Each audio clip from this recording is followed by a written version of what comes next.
Hi friends, welcome back to my channel. ನಾನು ರಾಣಿ ನಾಗಣ್ಣ. ಬನ್ನಿ friends, ಇವತ್ತು ವರಮಹಾಲಕ್ಷ್ಮಿ ಹಬ್ಬ ಇನ್ನೇನು ಕೆಲವೇ ದಿನಗಳಲ್ಲಿ ಬರ್ತಿದೆ.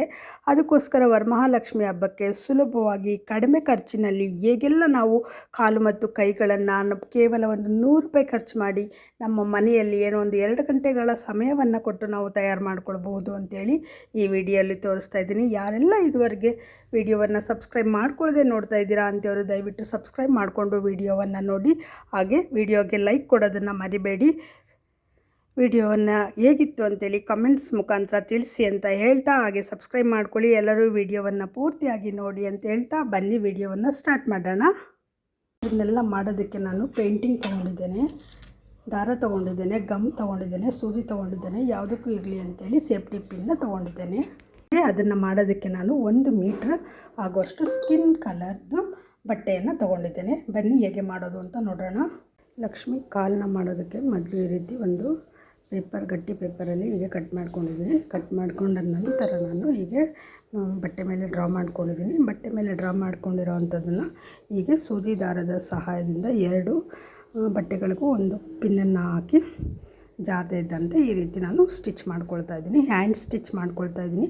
ಹ್ಯಾಂಡ್ ಸ್ಟಿಚ್ ಮಾಡ್ಕೊಳ್ಳೋದ್ರಿಂದ ನಾವಿಲ್ಲಿ ನೀಟಾಗಿ ಹೊಲಿಗೆಯನ್ನು ಕೊಟ್ಕೊಳ್ಬೋದು. ಮಿಷಿನ್ ವರ್ಕ್ ಆದರೆ ಸ್ವಲ್ಪ ಕಷ್ಟ ಆಗುತ್ತೆ ಅಂತ ಹೇಳಿ ಇದಕ್ಕೆ ನಾನು ಹ್ಯಾಂಡ್ ಸ್ಟಿಚ್ ಹಾಕ್ತಾಯಿದ್ದೀನಿ. ಹೀಗೆ ಪೂರ್ತಿಯಾಗಿ ಹ್ಯಾಂಡ್ ಸ್ಟಿಚ್ನ ಮಾಡಿಕೊಂಡು ನಾನು ಇಲ್ಲಿ ಒಂದು ಸ್ವಲ್ಪ ಭಾಗವನ್ನು ಸ್ಟಿಚ್ ಮಾಡಿಕೊಂಡಿಲ್ಲ. ಕಾರಣ ಬಂದು ಹತ್ತಿಯನ್ನು ತುಂಬಿಸೋದಕ್ಕೆ ಅಂತೇಳಿ ನಾನು ಇಲ್ಲೇ ಎಡ್ಜನ್ನು ಕ್ಲೋಸ್ ಮಾಡ್ತಾಯಿದ್ದೀನಿ. ಬಟ್ಟೆಯ ಅಳತೆಯನ್ನು ಒಮ್ಮೆ ನೋಡ್ಕೊಂಡ್ಬೇಡಿ. ಅಗಲ 4 ಇಂಚ್ ತೊಗೊಂಡಿದ್ದೀನಿ, ಉದ್ದ ಇದು 7 ಇಂಚಿದೆ. ಹೀಗೆ ಕಾಲಿನ ಉದ್ದ 7.25 ಇಂಚು ಇದೆ. ಇದು ಬೆರಳುಗಳು ನೀಟಾಗಿ ಕೂರಲಿ ಅಂತೇಳಿ ನಾನೀಗ ಸ್ವಲ್ಪ ಬಟ್ಟೆಯನ್ನು ನೋಡಿ ರೀತಿ ಕಟ್ ಮಾಡ್ಕೊಂಡಿದ್ದೀನಿ. ಕಾಲನ್ನ ಹೊಲ್ಕೊಂಡು ಕಾಲಿಗೆ ನಾನು ಫರ್ನ ತುಂಬಿಸಿ ಇಟ್ಕೊಂಡಿದ್ದೀನಿ. ಲಕ್ಷ್ಮಿ ಕಾಲನ್ನ ಸ್ಟಿಚ್ ಮಾಡೋದಕ್ಕೆ ಲೆಗ್ಗೆ ನಾನಿಲ್ಲಿ ಬಟ್ಟೆಯನ್ನು ನೋಡಿ ಇಲ್ಲಿ ಹೊಲಿದು ಈ ರೀತಿ ಒಂದು ನೋಟಾಕಿ ಇಟ್ಕೊಂಡಿದ್ದೀನಿ. ಹಾಗೆ ಇಲ್ಲಿ ಸ್ಟ್ರೈಟ್ ಒಂದು ಹೊಲಿಗೆಯನ್ನು ಹಾಕಿದ್ದೇನೆ. ಇಲ್ಲೂ ಕೂಡ ಎಡ್ಜಸ್ಸು ಕೂಡ ಫಿನಿಶ್ ಮಾಡ್ಕೊಂಡಿದ್ದೇನೆ. ಒಟ್ಟು ಇದು 25 ಇಂಚಿನಷ್ಟು ಬಟ್ಟೆಯನ್ನು ಲೆಂತ್ ತೊಗೊಂಡಿದ್ದೇನೆ. ಈ ವಿಡ್ತನ್ನ 13 ಇಂಚ್ ತೊಗೊಂಡಿದ್ದೇನೆ. ಇದನ್ನು 10 ಇಂಚು ತೊಗೊಂಡಿದ್ದೇನೆ ಕೆಳಭಾಗವನ್ನು. ಇಷ್ಟು ಫಿನಿಶ್ ಮಾಡಿದ್ದೇನೆ. ನಾನು ಹೀಗೆ ಉಲ್ಟಾ ಮಾಡಿಕೊಂಡು ಫರ್ನ ಈ ಚೀಲದಲ್ಲಿ ತುಂಬಿಸ್ತಾ ಇದ್ದೀನಿ. ಲೆಗ್ ಮಾಡೋದಕ್ಕೆ ರೆಡಿ ಆದಂತಹ ಪಾದಗಳಿಗೆ ನಾನು ಈ ರೀತಿ ಅಳತೆಯನ್ನು ತೊಗೊಂಡು ಮಾರ್ಕ್ ಮಾಡ್ಕೊಂಡಿದ್ದೀನಿ. ಯಾಕೆಂದರೆ ಒಂದು ಉದ್ದ ತುಂಡು ಅಂತ ಆಗಬಾರ್ದು ಅಂತೇಳಿ.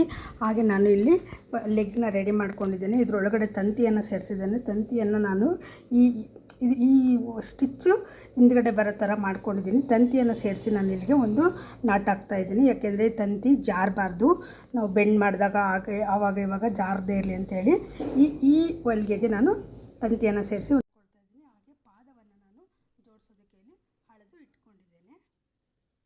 ಹೀಗೆ ಪಾದವನ್ನು ಲೆಗ್ಗೆ ಜಾಯಿನ್ ಮಾಡಿ ಹೀಗೆ ಸ್ಟಿಚ್ ಹಾಕ್ಕೊಳ್ಳಿ, ಸುತ್ತ ಸ್ಟಿಚ್ ಹಾಕ್ಕೊಳ್ಳಿ. ಕಾಲನ್ನ ಈ ಭಾಗವನ್ನು ಈ ರೀತಿ ಶೇಪ್ಸ್ನ ಕೊಡೋದಕ್ಕೋಸ್ಕರ, ಈ ರೀತಿ ಶೇಪ್ಸು ಈ ಕಾಲಿಗೆ ಇದು ಕರೆಕ್ಟಾಗಿ ಅಡ್ಜಸ್ಟ್ ಆಗೋದಕ್ಕೋಸ್ಕರ ನಾನು ಈ ಕಾಲನ್ನ ಅಟ್ಯಾಚ್ ಮಾಡಿದ ನಂತರ ನಾನು ಹಿಂದ್ಗಡೆ ಎಲ್ಲ ಬಟ್ಟೆಯನ್ನು ಈ ಥರ ಇಲ್ಲಿ ಹೊಲ್ದಿದ್ದೀನಿ, ಸ್ಟಿಚ್ ಹಾಕಿದ್ದೀನಿ. ಈ ಥರ ಹಾಕೋದ್ರಿಂದ ಏನು ತಪ್ಪಾಗಲ್ಲ, ಮತ್ತು ಅದೇನು ಕಾಣಿಸೋದು ಇಲ್ಲ. ಆಗ ನಮಗೆ ಮೊಣಕಾಲು ಇಷ್ಟು ನೀಟಾಗಿ ಕಾಣಿಸುತ್ತೆ. ಈ ರೀತಿ ಕಾಲಿಗೆ ಈ ರೀತಿ ಹೊಲಿಗೆಗಳು ಕಾಣಿಸ್ತಾ ಇರಲಿ ಅಂತ ಬಾರ್ಡ್ರನ್ನ ಹಾಕೋದಕ್ಕೆ ನಾನು ಬಾರ್ಡ್ರನ್ನ ಆಲ್ರೆಡಿ ಹಿಂಗೆ ಸ್ಟಿಚ್ ಮಾಡ್ಕೊಂಡ್ಬಿಟ್ಟಿದ್ದೀನಿ. ಸ್ಟಿಚ್ ಮಾಡಿಕೊಂಡು ಕಾಲ ಮುಂಗಾಲಿದೆಯಲ್ಲ ಇದರಿಂದ ನಾನು ಹೀಗೆ ತೋರಿಸ್ತಾ ಇದ್ದೀನಿ. ನೋಡ್ಬೋದು ಫ್ರೆಂಡ್ಸ್, 2 ಕಾಲನ್ನ ಸ್ಟಿಚಿಂಗ್ ನಂದು ಈಗ ಮುಗಿದಿದೆ. ಇನ್ನು ಪೇಂಟಿಂಗ್ ಬಾಕಿ ಇದೆ. ಇದಕ್ಕೆ ನೈಲ್ ಪಾಲಿಶ್ ಹಾಕೋದೊಂದು ಬಾಕಿ ಇದೆ. ತಂತಿಯನ್ನು ಸೇರಿಸಿರೋದ್ರಿಂದ ಆರಾಮಾಗಿ ನೋಡಿ ಹೀಗೆ ನಾವು ಬೆಂಡ್ ಮಾಡ್ಕೊಳ್ಬೋದು. ಬೇಡ ಅಂದರೆ ಸ್ಟ್ರೈಟ್ ಕೂಡ ಮಾಡ್ಕೊಳ್ಬೋದು. ಅಳತೆ ಪ್ರಮಾಣ ಎಲ್ಲವೂ ಒಂದಕ್ಕೊಂದು ಕರೆಕ್ಟಾಗಿ ಇದೆ. ಯಾವುದು ಹೆಚ್ಚು ಇಲ್ಲ ಕಡಿಮೆ ಇಲ್ಲ. ಅದಕ್ಕೆ ಅಳತೆ ತೊಗೊಳ್ಳುವಾಗ ಕರೆಕ್ಟಾಗಿ ತೊಗೊಂಡ್ಬಿಟ್ರೆ ಹೀಗೆ ನೀಟಾಗಿ ಬರುತ್ತೆ. ಇಲ್ಲಿ ನಾನು ಕೈನ ಸ್ಟಿಚ್ ಮಾಡ್ತಾಯಿದ್ದೀನಿ. ಕೈನ ಈ ರೀತಿ ಒಂದು ಲೆಂತಿಯಾಗಿ ಒಂದು ಸ್ಟಿಚ್ ಮಾಡ್ಕೊಳ್ತಾ ಇದ್ದೀನಿ. ಇದಕ್ಕೆ ನಾನು ಈ ವಿಡ್ತು 5 ಇಂಚು ತೊಗೊಂಡಿದ್ದೀನಿ. ಉದ್ದ ಅಗಲವನ್ನು 5 ಇಂಚು, ಉದ್ದವನ್ನು 20 ಇಂಚು ತೊಗೊಂಡು ಈ ರೀತಿ ಸ್ಟ್ರೈಟಾಗಿ ಹೊಲಿಗೆ ಹಾಕಿ ಫೋಮ್ ಶೀಟ್ನ ಹಾಕಿ ತುಂಬಿಸಿ ಇಟ್ಕೋತಾ ಇದ್ದೀನಿ. ಕೈ ಅಳತೆಗೆ ನನ್ನದೇ ಕೈನ ಇಟ್ಟು ನಾನು ಅಳತೆಯನ್ನು ಮೆಜರ್ಮೆಂಟನ್ನು ನಾನು ತೊಗೊಂಡಿದ್ದೀನಿ, ನೋಡ್ಬೋದು. ಹಾಗೆ ಎಲ್ಲೆಲ್ಲಿ ಸ್ಟ್ರೈಟ್ ಲೈನ್ಗಳು ಹೆಂಡಾಗುತ್ತೆ ಅಲ್ಲೆಲ್ಲ ಸ್ಟ್ರೈಟ್ ಲೈನ್ಗಳನ್ನು ಕೂಡ ನಾನು ಮಾರ್ಕ್ ಮಾಡ್ಕೊಂಡಿದ್ದೀನಿ. ಇದನ್ನು ನಾನು ಸೂಜಿ ಸಹಾಯದಿಂದ ನಾನು ಸ್ಟಿಚ್ ಮಾಡ್ಕೊಳ್ತೇನೆ. 2 ಪೀಸು ಬಟ್ಟೆಯನ್ನು ತಗೊಂಡು ನಾನು ಮಧ್ಯೆ ಒಂದು ಸೇಫ್ಟಿ ಪಿನ್ ಅಟ್ಯಾಚ್ ಮಾಡಿ ಸುತ್ತ ಹ್ಯಾಂಡ್ ಸ್ಟಿಚ್ಚನ್ನ ಮಾಡ್ಕೊಂಡು ಬಂದಿದ್ದೇನೆ. ಹ್ಯಾಂಡ್ಸ್ ಹೀಗೆ ಫರ್ ತುಂಬಿ ರೆಡಿ ಆದ ನಂತರ ಈ ಲೆಂತ್ ಇಷ್ಟು ಇರುತ್ತಲ್ಲ ಅದಕ್ಕೆ ನೋಡಿ ಹೀಗೆ ಹೊಲಿಗೆ ಮೇಲೆ ಹೊಲಿಗೆ ಕೂರೋ ರೀತಿ ಸ್ಟಿಚ್ ಮಾಡ್ಕೊಳ್ಳಿ. ಆಗ ಹ್ಯಾಂಡ್ ನೀಟಾಗಿ ಕೂರುತ್ತೆ. ನಾನು ಕೈನ ಫಾರ್ಮ್ ಶೀಟೆಲ್ಲ ಒಳಗಡೆ ತುಂಬಿಸಿ ಹೀಗೆ ಕೈನ ರೆಡಿ ಮಾಡಿಕೊಂಡು ಇದಕ್ಕೆ ಸ್ಟಿಚ್ ಮಾಡಿದ್ದೇನೆ. ನೋಡ್ಬೋದು ಹಸ್ತವನ್ನು ನಾನು ಹೊಲಿದು ಇಟ್ಕೊಂಡಿದ್ದಂತಹ ಈ ಲೆಂತ್ ಇದಕ್ಕೆ ನಾನು ಸ್ಟಿಚ್ ಮಾಡಿದ್ದೇನೆ. ಯಾವಾಗಲೂ ಇದನ್ನು ಫಸ್ಟೇ ಹೊಲ್ಕೊಳ್ಬೇಡಿ ಯಾರೂ. ಹೊಲ್ಕೊಂಬಿಟ್ರೆ ಏನಾಗುತ್ತೆ, ನಮಗೆ ಅಡ್ಜಸ್ಟ್ ಮಾಡೋದಕ್ಕೆ ನಮಗೆ ಬೇಕು ಅಂದಾಗ ಅಡ್ಜಸ್ಟ್ ಮಾಡೋದಕ್ಕೆ ಕಷ್ಟ ಆಗುತ್ತೆ. ಜಸ್ಟ್ ಒಂದು ಪಿನ್ ಹಾಕಿ ಇಟ್ಕೊಳ್ಳಿ ಅಷ್ಟೇ. ಅದ್ರದ್ದು ಅಳತೆ ಏನಿದೆ ಅದನ್ನು ನೋಡೋದಕ್ಕೆ. ನೀವು ದೇವ್ರನ್ನ ಕೂರಿಸುವಾಗ ನಾವು ಇದನ್ನು ನಮ್ಮ ಯಾವ ಅಳತೆಗೆ ಲೆಂತು ಉದ್ದ ಅಥವಾ ನಮ್ಮದು ಶೋಲ್ಡ್ರ್ ಕರೆಕ್ಟ್ ಇದೆಯಾ ಕೈ ಕರೆಕ್ಟ್ ಇದೆಯಾ ಅದನ್ನು ನೋಡಿಕೊಂಡು ಕೂರಿಸೋದಕ್ಕೆ ಅನುಕೂಲವಾಗುತ್ತೆ. ಆಗ ನಾವು ನಮ್ಗೆ ಯಾವ ಭಾಗ ಬೇಕು, ಚಿಕ್ಕದು ಬೇಕಾ ದೊಡ್ಡದು ಬೇಕಾ ಹೀಗೆಲ್ಲ ಮಾಡಿ ನಾವು ಹಿಡಿದು ಕೂರಿಸ್ಕೊಳ್ಬೋದು. ಮೊದಲೇ ಇದನ್ನೆಲ್ಲ ಸ್ಟಿಚ್ ಮಾಡ್ಕೊಳ್ಬೇಡಿ.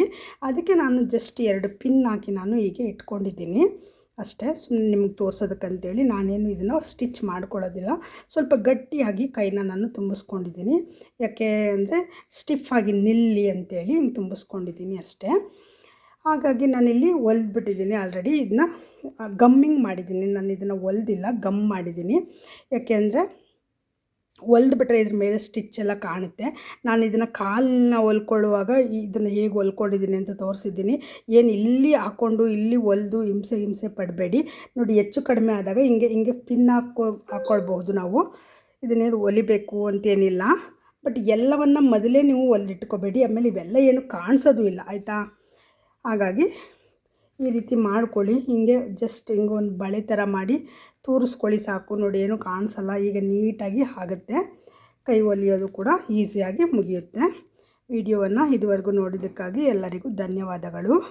ಹಾಗೆ ನಾನು ಪೇಂಟಿಂಗ್ ಕೂಡ ಮಾಡ್ಕೊಳ್ತಾ ಇದ್ದೀನಿ. ಪೇಂಟಿಂಗ್ ಹೇಗೆ ಮಾಡೋದು ಅಂತ ತೋರಿಸ್ತೇನೆ. ಪೇಂಟಿಂಗ್ ಮಾಡೋದು ತುಂಬ ಈಸಿ. ಪೇಂಟಿಂಗ್ ತುಂಬ ಸ್ಪ್ರೆಡ್ ಏನೂ ಆಗೋದಿಲ್ಲ. ನಾನಿಲ್ಲಿ ಪೇಂಟಿಂಗ್ ತೊಗೊಂಡಿದ್ದೀನಿ. ಪೇಂಟಿಂಗ್ ತೊಗೊಂಡು ಹೀಗೆ ಕೈನ ಬೆರಳುಗಳ ಮುಂಭಾಗಕ್ಕೆ ಹೀಗೆ ಪೇಂಟಿಂಗ್ ಮಾಡ್ಕೊಳ್ಳಿ. ನಮ್ಮ ಹಸ್ತ ಹೇಗಿದೆ ಎಲ್ಲೆಲ್ಲಿ ಪೇಂಟಿಂಗ್ ಎಲ್ಲೆಲ್ಲಿ ಗಿಣ್ಣುಗಳಿದೆ ಅದನ್ನು ನೋಡಿಕೊಂಡು ನೀಟಾಗಿ ಪೇಂಟ್ ಮಾಡ್ಕೊಳ್ಳಿ.